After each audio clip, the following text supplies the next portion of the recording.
Assalamualaikum warahmatullahi wabarakatuh.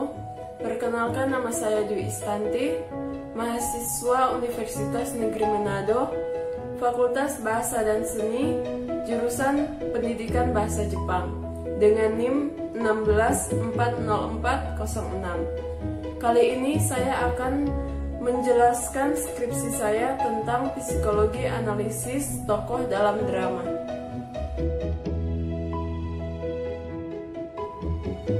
Apa itu sastra? Sastra adalah karya yang mengungkapkan ekspresi manusia melalui karya seperti novel, puisi, atau drama yang berdasarkan pemikiran, pengalaman, pendapat, hingga perasaan dalam bentuk imajinatif atau cerminan dalam kisah nyata. Kemudian, apa itu drama?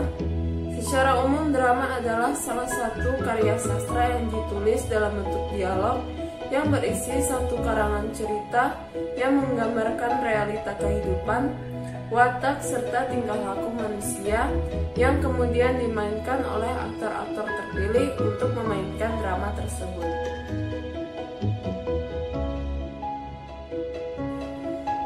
Kemudian, apa itu teori analisis psikologi menurut Sigmund Freud?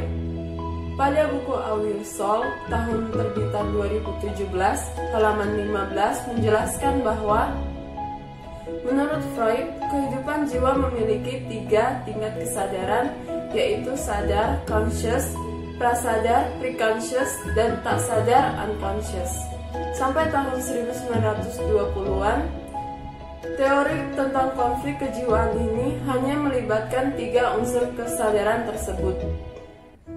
Kemudian pada tahun 1923, Freud mengenalkan 3 model struktural yang lain, yaitu id, ego, dan superego, yang dimana struktur ini tidak mengganti struktur lama, tetapi melengkapi dan menyempurnakan gambaran mental, terutama dalam fungsi dan tujuannya.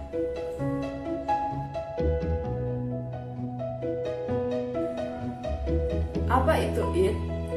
Menurut Freud dalam Our Soul tahun terbitan 2017 halaman 16, id adalah sistem kepribadian yang asli berupa insting atau keinginan yang berasal dari lahir. Id beroperasi dalam daerah unconscious atau tidak sadar. Id juga beroperasi berdasarkan prinsip kenikmatan, yaitu berusaha memperoleh kenikmatan dan menghindari rasa sakit. Id hanya mampu membayangkan sesuatu tanpa mampu membedakan khayalan dengan kisah nyata. Id juga tidak mampu membedakan benar salahnya dan tidak tahu tentang moral.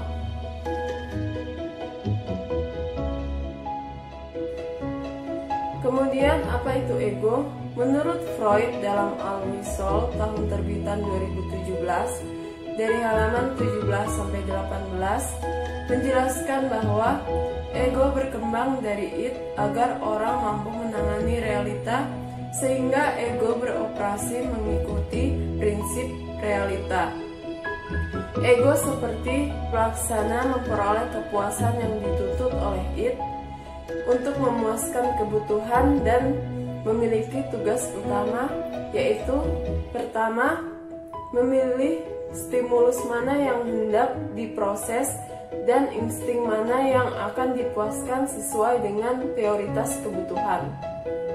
Yang kedua, menentukan kapan dan bagaimana kebutuhan itu dipuaskan sesuai dengan ketersediaan peluang yang resikonya minimal.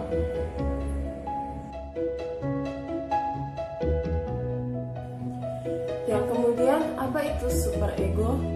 Menurut Freud dalam Our Soul terbitan 2017 halaman 18 menjelaskan bahwa superego adalah kekuatan moral dan etik dari kepribadian yang beroperasi memakai prinsip idealistik sebagai lawan dari prinsip kepuasan id dan prinsip realistik dari ego. Superego pada hakikatnya merupakan elemen yang mewakili nilai-nilai orang tua atau interpretasi orang tua mengenai standar sosial yang diajarkan kepada anak-anaknya melalui berbagai larangan dan perintah. Adapun tingkah laku yang dilarang atau dianggap salah akan diterima anak menjadi suara hati.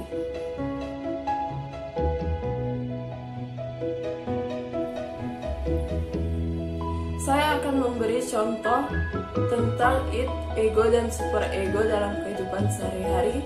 Namun sebelum itu, biarkan saya menjelaskan kembali secara singkat apa itu id, ego, dan superego. Id adalah insting atau keinginan yang berasal dari dalam diri manusia, dan ego adalah penghubung antara id dan superego pada dunia nyata, dan superego adalah berisi perintah, larangan, atau nilai-nilai dari orang tua atau lingkungan sekitar. Contohnya kita sangat sekali membutuhkan uang, dan id ini menyuruh kita untuk mencuri suatu barang untuk menjadikan itu sebagai uang. Namun superego yang berisi tentang larangan atau larangan dari orang tua yang menjadi suara hati melarang kita untuk mencoba mencuri, karena itu adalah melarang hukum dan perbuatan yang sangat berdosa. Sehingga ego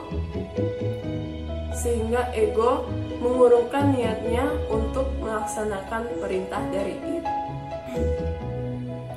Namun ada juga jika tingkatan ego lebih tinggi dari id dan superego. Contohnya jika kita sangat membutuhkan uang dan id ingin menyuruh kita untuk mencuri, dan dengan ego kita yang tinggi, ego tidak akan memikirkan tentang superego, tentang nilai-nilai atau aturan apa yang ada di superego. Dia akan langsung melakukan apa yang id inginkan. Itu akan langsung membuat kita untuk langsung mencuri atau melakukan tindakan kriminal apapun untuk memuaskan id kita. Sekian penjelasan dari saya. Terima kasih. Wassalamualaikum warahmatullahi wabarakatuh.